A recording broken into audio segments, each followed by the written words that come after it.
আসসালামু আলাইকুম রহমতুল্লাহ। Welcome back to my channel Hasi home cooking থেকে আমি হাসি ইসলাম বলছি। আপনাদের জন্য নিয়ে এসেছি খুবই মজাদার একটি রেসিপি, মুরগির মাংস দিয়ে মুড়িঘণ্ট।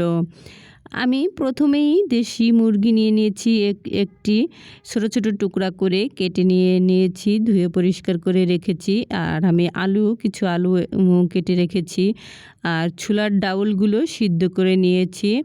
এখন আমি চুলায় কড়াই দিয়ে দিচ্ছি, তেল দিয়ে দিলাম। তেল গরম হয়ে গেলে আমি 1 কাপ পরিমাণ পেঁয়াজ কুচি অ্যাড করছি।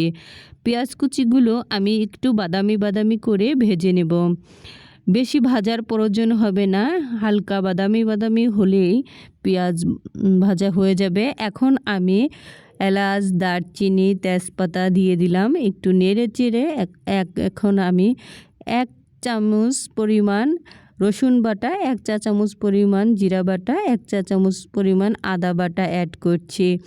আমি সব মশলা দিয়ে একটু নেড়ে চেড়ে নিচ্ছি, কষিয়ে। এখন আমি 1 চামচ পরিমাণ হলুদ গুঁড়া, 1 চামচ পরিমাণ মরিচ গুঁড়া অ্যাড করলাম।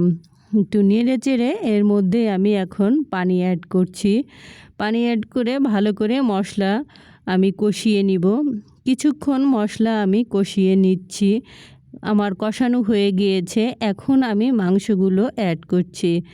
আমি মাংস ভালো করে মশলার সঙ্গে নেড়ে চেড়ে মিশিয়ে নিব।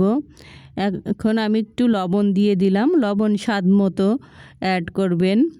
এখন আমি কেটে রাখা ছোট ছোট টুকরা করে আলুগুলো আমি অ্যাড করলাম। সব কিছু একসঙ্গে আমি এখন ভালো করে কষিয়ে নিব। আমি ঢেকে ঢেকে কষিয়ে নিব। কষানোর জন্য আলাদা কোনো পানি অ্যাড করার প্রয়োজন হবে না। যে পানি বের হয়েছে এই পানি দিয়েই কম আঁচ রেখে কষিয়ে নিতে হবে। আমি এভাবে করে 4 থেকে 5 মিনিট ঢেকে ঢেকে আমি মাংসগুলো কষিয়ে নিচ্ছি। আমার কষানো হয়ে গিয়েছে, এখন আমি সিদ্ধ করা ছোলার ডাউলগুলো অ্যাড করলাম। ভালো করে নেড়ে চেড়ে মশলার সঙ্গে মিশিয়ে নিতে হবে। আমি এভাবে নেড়ে চেড়ে 2 থেকে 3 মিনিট আমি কষিয়ে নিয়েছি। আর এখন আমি পানি গরম করে রেখেছিলাম, এই পানি অ্যাড করব। অবশ্যই রান্নাতে গরম পানি অ্যাড করবেন, তাহলে তরকারির স্বাদ বেড়ে যায়।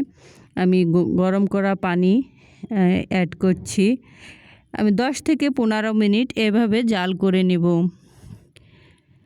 আমার 10 থেকে 15 মিনিট জাল করে নেওয়ার পরে নামানোর কিছুক্ষণ আগে আমি এখন 1 চা চামচ পরিমাণ গরম মশলার গুঁড়ো অ্যাড করছি। গরম মশলার গুঁড়ো অ্যাড করলে খাবারের স্বাদ দ্বিগুণ বেড়ে যায়। আমার রান্না শেষ হয়ে গিয়েছে। আর আমার রান্নাটি যদি আপনাদের কাছে ভালো লেগে থাকে, তাহলে আমার চ্যানেলটি সাবস্ক্রাইব এবং একটি লাইক দিয়ে পাশেও থাকবেন। অন্য কোনো ভিডিও নিয়ে আবার আমি হাজির হব। সে পর্যন্ত সবাই ভালো থাকবেন, সুস্থ থাকবেন। আল্লাহ হাফেজ।